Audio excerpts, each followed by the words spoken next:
शायर इर्तजा निशात का एक चर्चित शेर है, कुर्सी है तुम्हारा ये जनाजा तो नहीं है, कुर्सी है तुम्हारा ये जनाजा तो नहीं है, कुछ कर नहीं सकते तो उतर क्यों नहीं जाते।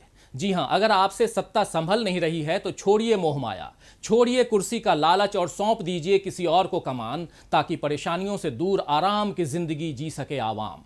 दरअसल शायर इर्तजा निशात का ये शेर प्रधानमंत्री नरेंद्र मोदी और वित्त मंत्री निर्मला सीतारमण पर इतना सटीक बैठ रहा है कि मानो इन दोनों के लिए ही ये लाइनें लिखी गई हों। उनकी नीतियों, फैसलों और लापरवाहियों की वजह से देश 40 साल में भयावह मंदी की चपेट में आ गया है। देश में जीडीपी 23.9% गिर गई है। जीडीपी देश के विकास की सही तस्वीर दिखाती है। जैसे बच्चे की मार्कशीट देखकर हम समझ जाते हैं कि उसने परीक्षा में कितनी मेहनत की, ठीक वैसे ही जीडीपी देखकर समझा जा सकता है कि हमारी चुनी हुई सरकार ने देश की तरक्की के लिए कितनी मेहनत की है। इसीलिए जीडीपी का घटना या बढ़ना मायने रखता है। इतना ही नहीं, जीडीपी के घटने का मतलब है देश की तरक्की में ब्रेक लगना, यानी कल कारखानों, उद्योग जगत के घाटे में जाना। जब उद्योग घाटे में रहेंगे तो लोगों की नौकरी जाएगी, यानी बेरोजगारी बढ़ेगी। और यही सब कुछ पिछले 6 साल से देश में हो रहा है। तो बड़ा सवाल यह है कि आखिर अच्छे दिनों का दावा करने वाली सरकार देश को कहां ले आई है। नमस्कार, हमारी राय में आपका स्वागत है। मैं हूं राजीव। आप में से बहुतों को 2008 का वो मंजर याद होगा जब सारी दुनिया मंदी का शिकार हुई थी और अमेरिका, यूरोप की अर्थव्यवस्थाएं तबाह हो गई थीं। लेकिन तब भारत में सब कुछ ठीक था। भारतीय अर्थव्यवस्था पटरी पर थी। उस वक्त देश में कांग्रेस नीति यूपीए की सरकार थी। यूपीए की सरकार मोदी सरकार की तरह बहुत ज्यादा प्रचार प्रिय भी नहीं थी और न ही तब सोशल मीडिया पर उनकी ट्रोल आर्मी थी। लेकिन जरा कल्पना कीजिए कि अगर उस वक्त मोदी सरकार होती और उसके शासन में देश दुनिया की सबसे बड़ी मंदी को झेल गया होता, जैसा कि मनमोहन सिंह सरकार में हुआ, तो न जाने सोशल मीडिया में मोदी सरकार की तारीफों की कैसी सुनामी आ जाती। गुणगान के लिए चाटुकारिता की सारी हदें पार हो जाती। गोदी मीडिया चीख चीख कर बताता कि कैसे मोदी जी के जादू से देश मंदी में आने से बच गया। मोदी है तो मुमकिन है का नारा देश का नया गान बन जाता। लेकिन गनीमत है कि 2008 में मोदी जी सत्ता में नहीं थे, वरना जो हाल आज देश का हुआ है वो 12 बरस पहले देश भुगत रहा होता। भाजपा के भक्तगण बार बार ये सवाल करते हैं कि 60 सालों में कांग्रेस ने क्या किया, नेहरू जी ने देश को क्या दिया। ऐसे फिजूल के सवाल करने वालों को शायद अब सटीक जवाब देने का समय आ गया है कि 60-70 सालों में देश को अपने पैरों पर खड़ा करने का और सही मायनों में आत्मनिर्भर बनाने का काम कांग्रेस की सरकारों ने किया। आजादी के बाद जब हर तरफ से चुनौतियां मिल रही थीं, देश को चलाने के लिए संविधान बनाया जा रहा था, तब नेहरू जी के कारण भारत दुनिया के दूसरे शक्तिशाली देशों का मोहरा बनने से बचा रहा और अपनी साख कायम रखते हुए आर्थिक प्रगति के लिए दूसरे देशों की मदद लेते हुए आगे बढ़ा। कई बड़े कारखाने और उद्योग उस वक्त खड़े हुए। जी हां, वही पीएसयू यानी सार्वजनिक उपक्रम जिसे आज बेचकर मोदी जी देश को आत्मनिर्भर बनाना चाहते हैं। आजादी के बाद देश ने कई मुश्किल दौर भी देखे।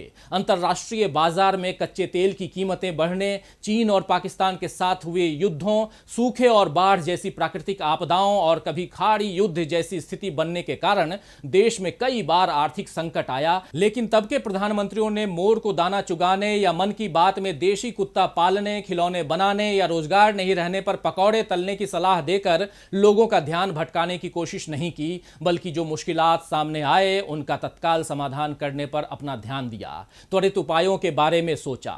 नए नोट छापना, आयात कम करना, निर्यात को बढ़ाना, बाजार में उदार व्यवस्था लागू करना जैसे कदम उठाकर हालात संभाले गए और सही मायनों में आपदा को अवसर बनाया गया। नेहरू जी से लेकर शास्त्री जी और इंदिरा गांधी से लेकर पीवी नरसिम्हा राव और डॉक्टर मनमोहन सिंह तक हर एक प्रधानमंत्रियों ने देश को मंदी में जाने से बचा लिया या आर्थिक कठिनाई के वक्त ऐसे फैसले लिए जिससे जनता को रोजगार या महंगाई की समस्या से कम जूझना पड़े। कल्पना कीजिए, अगर आजादी के बाद आज जैसे शासक मिले होते तो क्या देश में इतने सार्वजनिक उपक्रम यानी पीएसयू खड़े होते? क्या देश तभी दूसरी आर्थिक गुलामी में नहीं चले जाता? आज जिन उपक्रमों को बेचने या उनके निजीकरण का खेल खेला जा रहा है वो सारे पिछले 60 सालों में बड़ी मेहनत से तैयार किए गए। लेकिन अपने चंद औद्योगिक घरानों को फायदा पहुंचाने के लिए देश की औद्योगिक विरासत को नीलाम किया जा रहा है। यही वजह है कि इस कठिन वक्त में भी कुछ उद्योगपतियों की दौलत बढ़ रही है, उनका कारोबार फैलता जा रहा है, विदेश से भारी भरकम निवेश उनकी कंपनियों में हो रहा है। सारा देश कर्ज में जब डूब रहा है, लेकिन ऐसे उद्योगपति कर्ज मुक्त होने का दावा कर रहे हैं। क्या ये सब भारत को गुलाम बनाने वाली ईस्ट इंडिया कंपनी की याद नहीं दिलाते हैं? राजनीति और व्यापार का सारा खेल आज भी वैसा ही है जैसा अंग्रेजों के जमाने में था, सिर्फ किरदार बदल गए हैं। देश की वित्त मंत्री को कोरोना महामारी एक्ट ऑफ गॉड लगती है, इसीलिए वो अपने तर्क को फिट कर रही हैं कि इस वक्त अर्थव्यवस्था बेपटरी होगी ही, लेकिन कोरोना से पहले के जो आंकड़े सरकार के पोल खोल रहे हैं उसकी बात वो नहीं कर रही हैं। पिछले 5 साल में जीडीपी आधी रह गई थी और जो बचे खुचे आंकड़े थे उसे कोरोना के वक्त बिना सोचे समझे आनन फानन में लागू किए गए लॉकडाउन ने बर्बाद करके रख दिया। अब मुंह छिपाने के लिए भगवान को दोषी ठहराया जा रहा है। देश में जीडीपी लगभग 24% गिर गई है, लेकिन इस सरकार में शायद तर्कों या तथ्यों के आधार पर कही गई बात मायने ही नहीं रखती है। इसीलिए वित्त मंत्री इस महामारी को एक्ट ऑफ गॉड बताकर अपनी जिम्मेदारी से पल्ला झाड़ना चाहती हैं। अगर उन्हें जिम्मेदारियां उठाना ही नहीं है तो फिर वित्त मंत्री की कुर्सी पर वो क्यों बैठी हैं?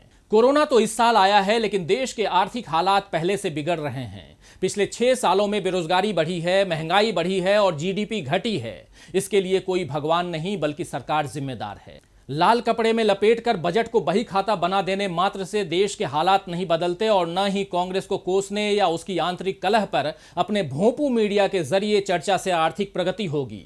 ये तो तभी हासिल होगी जब देश में अमीरों के साथ गरीबों को भी आगे बढ़ने के अवसर मिलेंगे, जब हेट स्पीच फैलाने की जगह काम के अवसर बढ़ाने पर ध्यान दिया जाएगा, जब गरीबों की जेब में नकदी होगी, बाजार में मांग बढ़ेगी और इस वजह से उत्पादन बढ़ेगा, तब जाकर विकास का पहिया घूमेगा।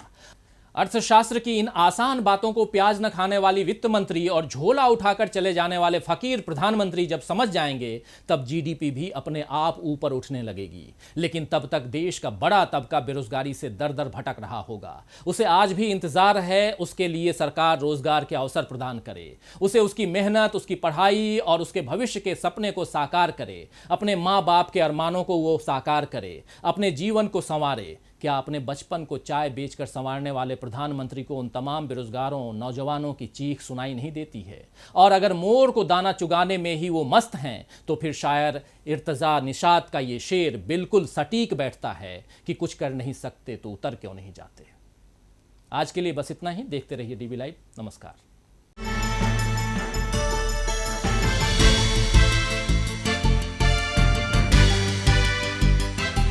हमारे चैनल से जुड़े रहने के लिए YouTube पर टाइप करें DB लाइव, सब्सक्राइब बटन को क्लिक करें और बेल आइकन को दबाना ना भूलें ताकि खबरें आप तक पहुंचती रहें। देखते